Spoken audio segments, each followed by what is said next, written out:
할렐루야, 성도 여러분 반갑습니다. 오늘은 6월 15일 수요 예배 순서인데 실제 녹화는 하루 늦게 16일날 오늘 녹화하게 됐습니다.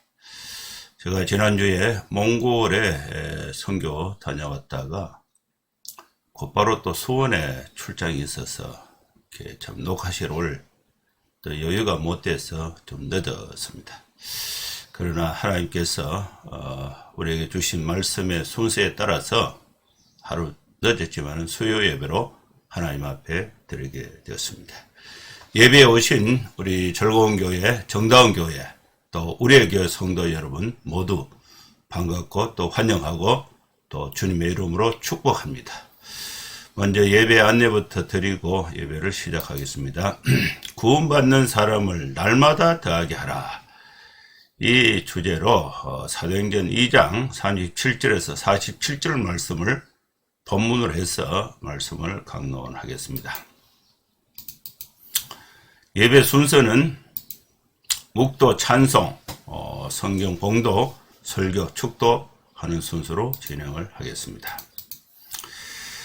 그럼 다같이 마음을 모아서 묵상기도 하심으로 수요 예배 하나님 앞에 드리겠습니다. 거룩하신 하나님 아버지, 이 시간에도 우리가 마음과 뜻과 정성을 다하여 주님을 경배하고 하나님의 은혜를 사모해서 예배로 모였습니다. 하나님 아버지, 복잡하고 힘들고 또 어려움이 세상에 있지만은 우리가 다시금 주님 앞에 겸손히 겸허히 마음을 내려놓고 하나님의 말씀을 통해서 힘을 얻고 힘을 얻어서 하나님이 기뻐하시는 삶을 이 세상의 빛으로 힘있게 살아갈 수 있도록 우리 모든 성도들의 삶과 가정과 또 생업과 직장에 하나님의 도우심과 축복이 함께하여 주시옵소서. 예수님의 이름으로 기도하옵나이다. 아멘. 찬송가 412장 찬송 드리겠습니다. 412장입니다.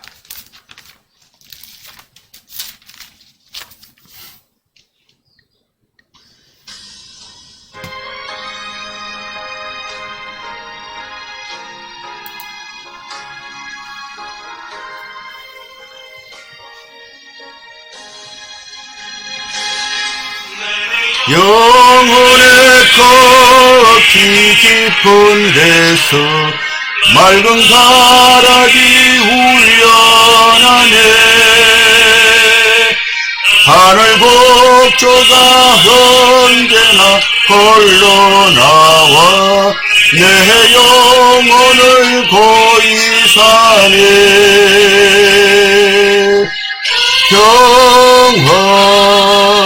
평화로다 하늘 위에서 내려오네. 그 사랑의 물결이 영원토록 내 영혼을 덮어소서. 내 마음속에 솟아난 이 평화는 깊이 묻힌 보배로다. 나의 보화를 캐내어 가져갈 자 그 아무도 없으리라.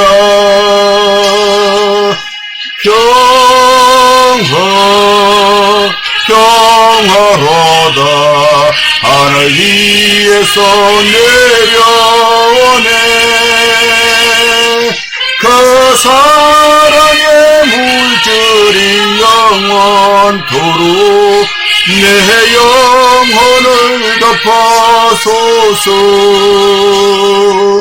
내 영혼의 평화가 넘쳐남은 주의 건복을 받음이라. 내가 주야로 주님과 함께 있어 내 영혼이 별미시네.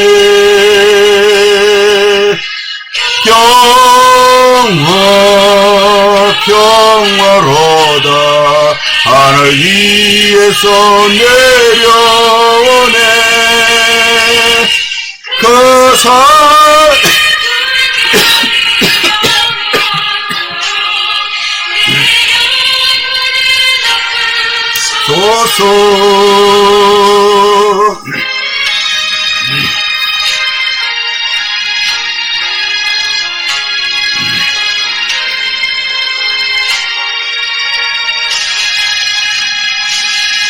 이 땅 위에 험한 길 가는 동안 참된 평화가 어디 있나. 우리 모두 다 예수를 친구 삼아 참 평화를 누리겠네.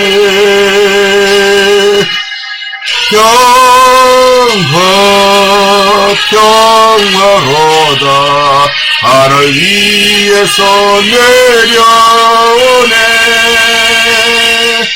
그 사랑의 물결이 영원토록 내 영혼을 덮어소서.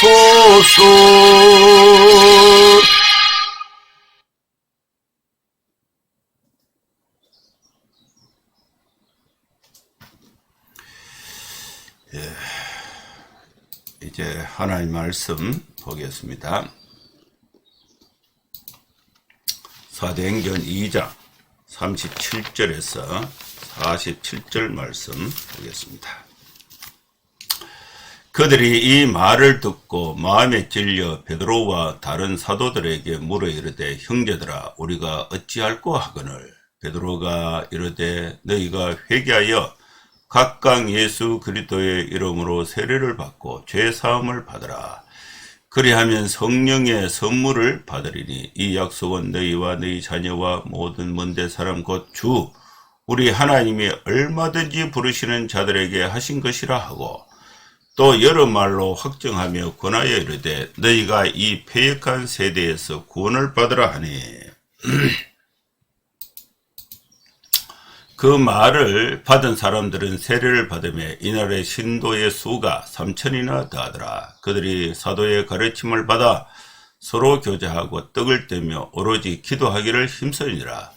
사람마다 두려워하는데 사도들로 말미암아 기사와 표적이 많이 나타나니 믿는 사람이 다 함께 있어 모든 물건을 서로 통용하고 또 재산과 소유를 팔아 각 사람의 필요를 따라 나눠주고 날마다 마음을 같이하여 성전에 모이기를 힘쓰고 집에서 떡을 떼며 기쁨과 순전한 마음으로 음식을 먹고 하나님을 찬미하며 또 온 백성에게 칭송을 받으니 주께서 구원받는 사람을 날마다 더하게 하시니라. 아멘.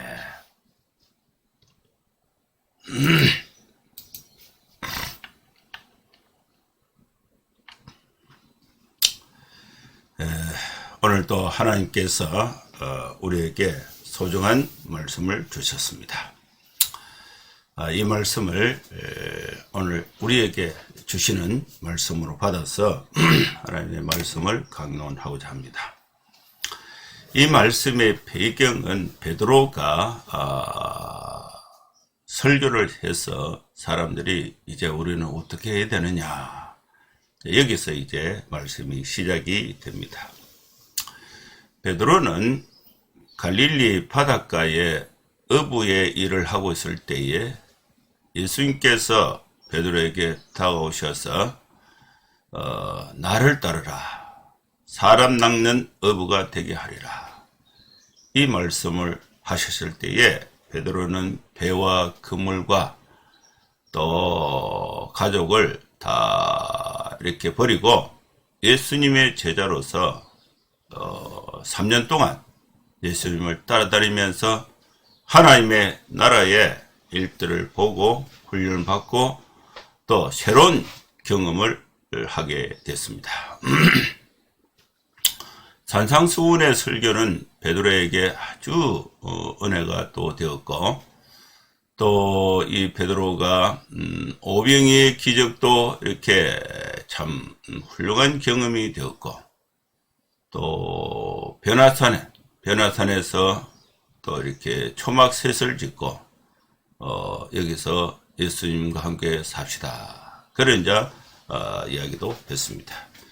근데 이 베드로가 예수님이 이제 갈릴리에서 쭉 이동을 하셔서 여리고를 지나서 예루살렘에 입성을 하실 때에 여기서 이제 십자가에 고난받는 장면을 보고는 베드로는 이제 모든 것이 끝났다. 그래서 예수님에 대한 모든 기대를 저버리고 이제 갈릴리로 다시 돌아와서 옛 직업, 고기자기 직업으로 돌아가게 된 것입니다. 그런데 부활하신 예수님이 나타나셔서 베드로에게 사명을 다시 일깨워 주신 것입니다. 예루살렘을 떠나지 말고 약속하신 성령을 기다리라. 예수님께서 약속하신 그 성령을 베드로에게 보내주면은 오직 성령이 너희에게 임하시면 너희가 권능을 받고 예루살렘과 온 유대와 사마리아와 땅끝까지 이르러 내 증인이 된다는 이 약속의 말씀을 주신 것입니다. 이 말씀을 들었던 베드로는 예루살렘 마가의 다락방에서 열흘 동안 마음을 같이하고 금식하면서 기도에 힘썼습니다. 사도행전 2장에 오순절 성령 강림이 나타나서 성령의 충만을 받은 이 베드로가 담대하게 복음을 전했는데, 이 복음의 핵심 내용은 예수님께서 십자가에 고난받으셨다는 사실은 예루살렘 시민들이 다 알고 있습니다. 그런데 그 예수님이 죄인으로서 죽었는데 죄인이 아니고 하나님이라는 사실을 증명할 수 있는 방법은 부활의 사건이 되는 것입니다. 이 베드로는 예수님의 부활을 목격을 하고 예수님의 부활을 목격한 사도들은 전체 예루살렘 시민에 비해서는 아주 작은 수에 불과했습니다. 그런데 다수의 많은 사람들이 예수님의 부활의 소식을 알지 못하고 여전히 예수는 이스라엘 민족의 이 유대인으로서 성전을 모독한, 하나님을 모독한 신성 모독자, 또 로마의 반역자로 이렇게 사형수로 죽었다고 이렇게 생각하고 있는데, 그 사람들이 잘못 알고 있는 거예요. 그래서 이 잘못 알고 있는 이 사실을 베드로가 설교를, 성령 충만 받기 전에는 예수님의 부활에 대해서 설교하지 못했는데 성령 충만 받고는 담대하게 복음을 전하게 되는 것입니다. 그 사건이 오늘 배경으로 해서 오늘 말씀이 전개되고 있습니다. 베드로의 설교를 들었던 사람들은, 예루살렘의 유대인들은 어떤 반응을 보였느냐? 그 말씀이 37절에 있습니다. 그들이 이 말을 듣고 베드로의 말을 들었습니다. 베드로의 말을 듣고 나니까 마음에 찔려서, 자기들의 행동이 잘못됐거든요. 자기들의 신앙이 잘못됐거든요. 베드로의 설교를 듣지 않으면은 이 사람들이 마음이 찔림이 받을 수가 없습니다. 여러분, 우리 교회는 또 이 세상에 대해서 예수님의 복음을 증거해야 하는 것입니다.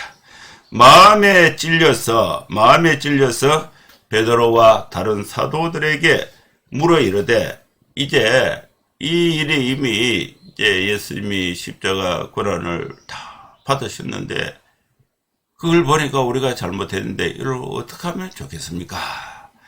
형제들아, 우리가 어찌할꼬 하거늘, 여기서 이제 베드로가 또 대답을 합니다.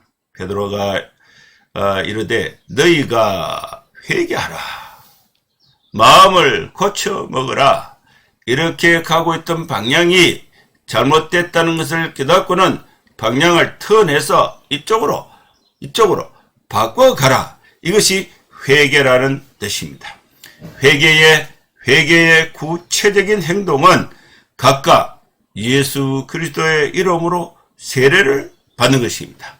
세례를 받는다는 의미는 죄 사함을 얻는 것인데, 죄 씻음, 세례는 씻는, 죄를 씻는 예식, 그것이 바로 세례입니다.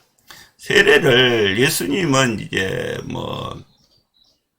침례를 받았다 이렇게 이제 주장을 하는데, 사실 그래요. 요단강에서 이 세례 요한으로부터 침례를 받았죠. 요단강 물에 예수님이 완전히 이렇게 잠수가 된 상태. 거기서 다시 나오는 그런 이제 침례 형식을 이렇게 취했는데, 그 말의 의미는 무슨 뜻이냐 하면요, 물은 씻는다, 죄를 이제 씻는다는 뜻이고,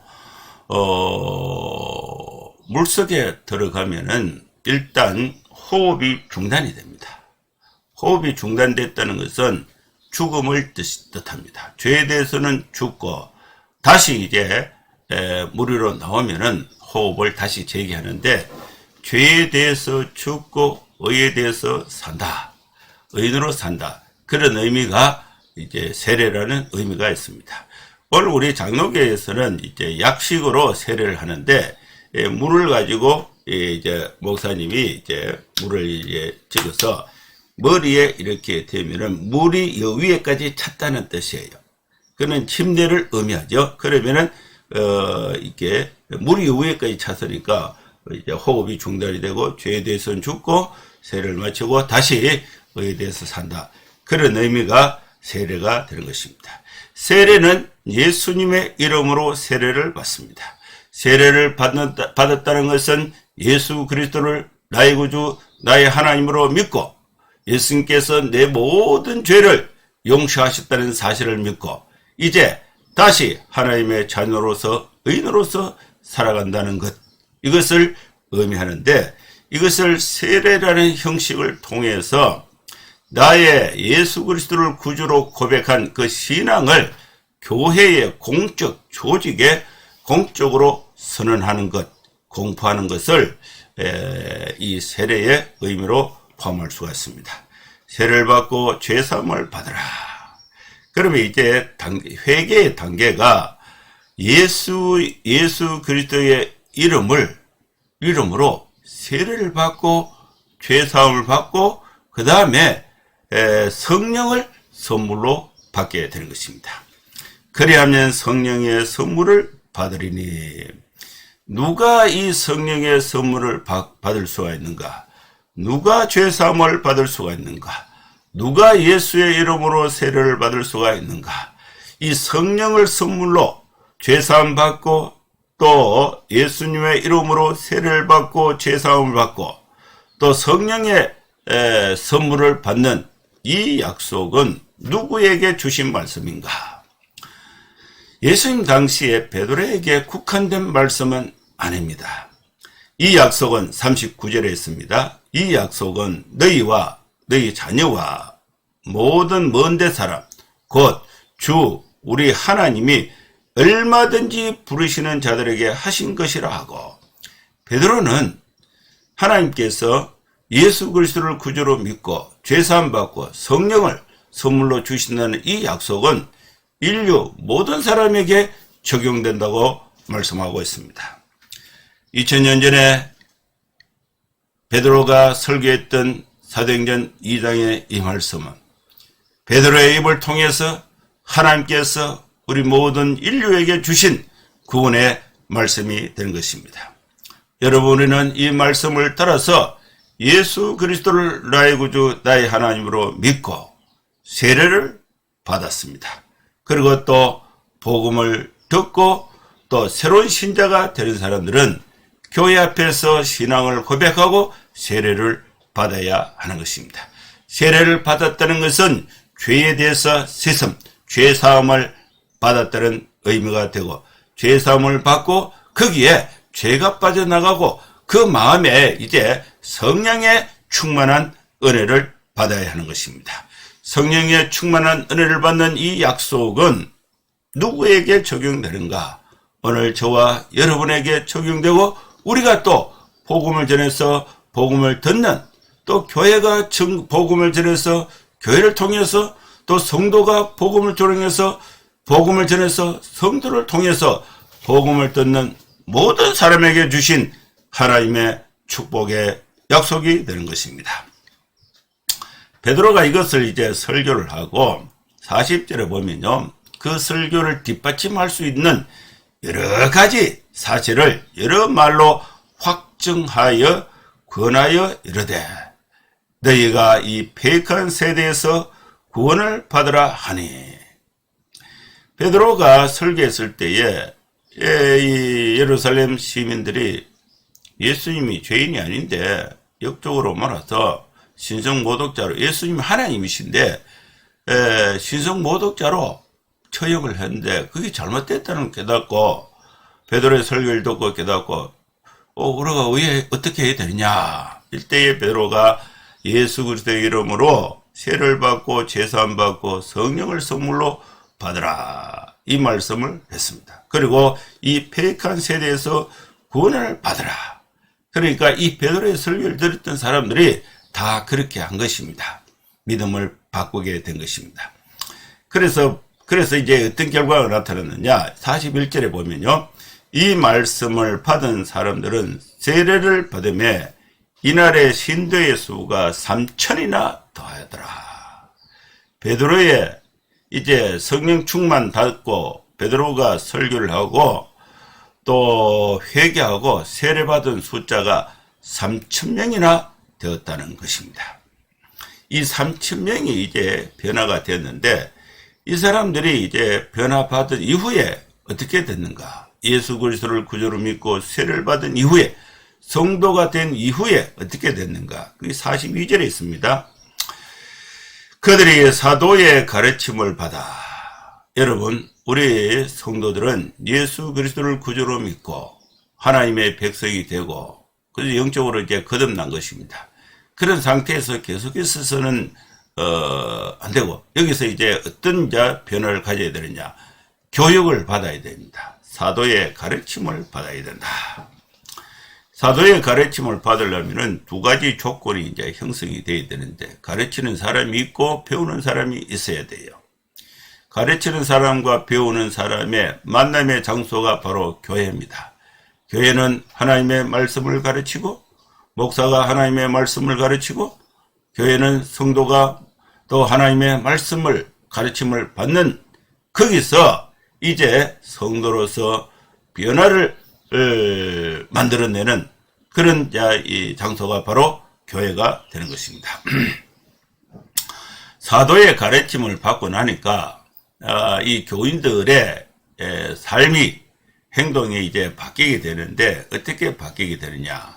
서로 교제하게 된 것입니다. 이 사도의 가르침을 받기 전에는 우리가 교회에 모였을 때에 장로님하고 나하고는 관계가 없다. 우리 청년들하고 나하고는 관계가 없다. 그들이 무슨 생각을 하고 있는지, 어떤 고민이 있는지, 어떤 기쁨이 있는지, 또 직장에, 가정에서 어떤 형편이 있는지 몰라요. 그런데 사도의 가르침을 받고 나니까 서로 교제하게 된 것입니다. 서로 교제하고 또 교제의 또 구체적인 행동이 떡을 떼며 오로지 기도하기를 힘쓰게 되었다. 이것이 이제 4단계로 나타나는데 교육을 받고 가르침을 받고 그 다음에 교제하고 떡을 떼고 기도에 힘쓰게 됐다는 것입니다. 여러분 우리 교회도 이 방법을 따르면 좋을 것 같아요. 우리가 설교를 듣고 또 하나님의 말씀을 듣고 예배를 마치고 이제 앉아서 아이고 집사님, 장로님 한 주간 잘 지냈습니까? 교제하죠?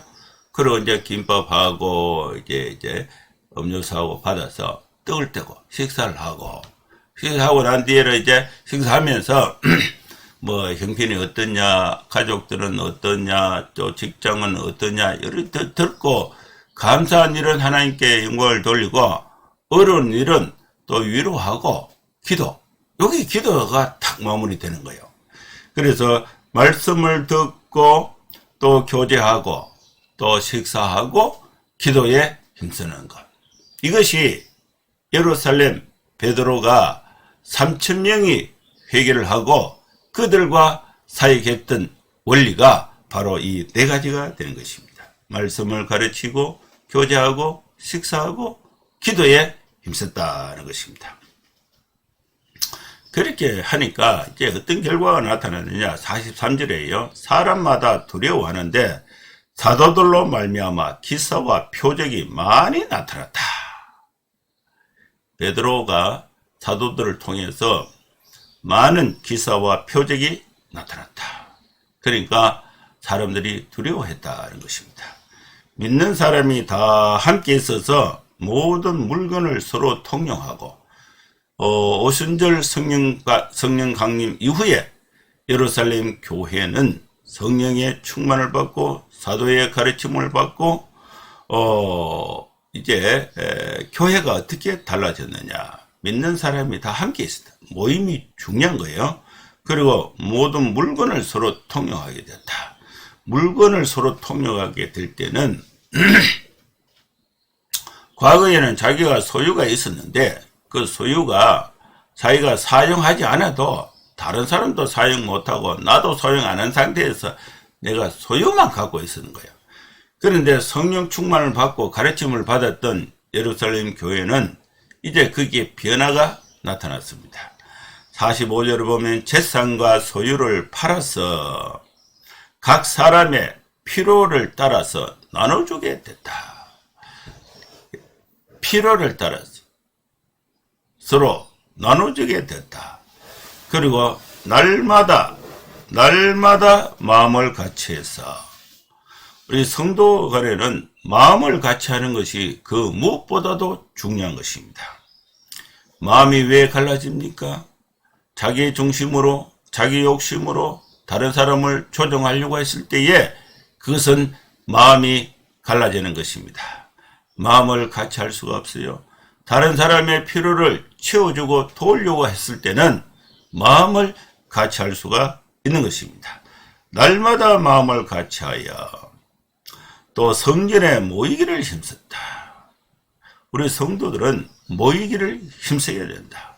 여러분 주일에는 교회에 와서 하나님께 예배를 드리고 또 카톡에서도 모이고 또 예배에서도 모이고 또 수련회 할 때도 모이고 모이기에 성전에 모이기를 힘쓰고 집에서 떡을 떼며 기쁨과 순전한 마음으로 음식을 먹고 식탁 교제, 식사 교제는 매우 이제 교회 생활에 또 성도들의 신앙 생활에 매우 중요한 역할을 하게 되는 것입니다.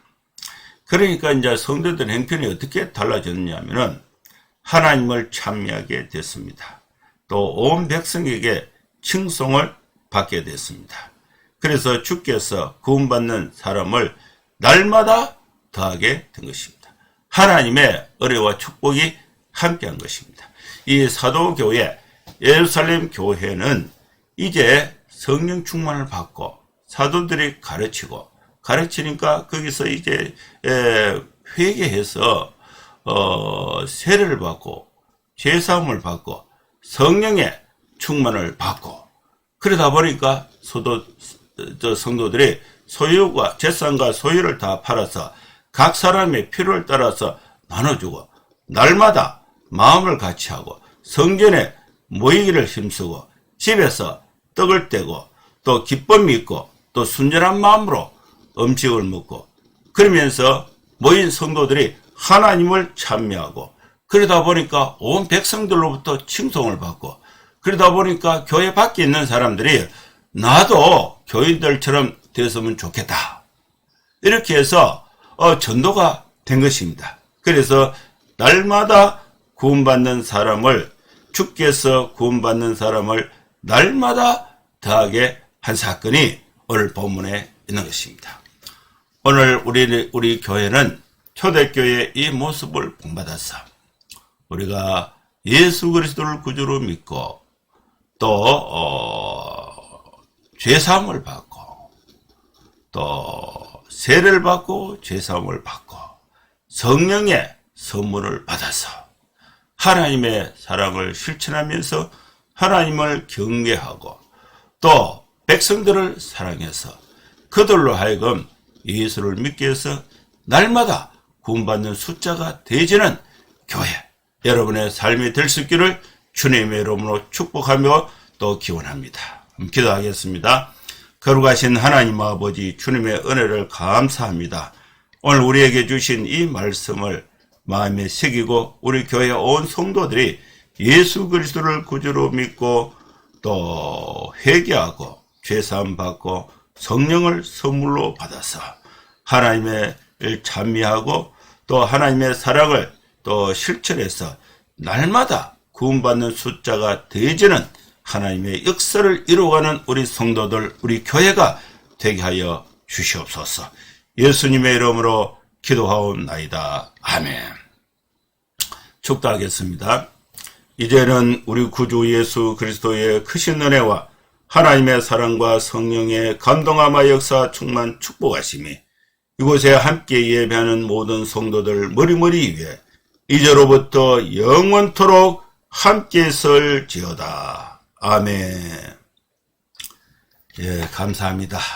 예배는 마쳤습니다. 여러분 한 주간 또 건강하고 또 복되게 생활하시고 또 다음 주에 또 뵙도록 하겠습니다. 감사합니다. 샬롬.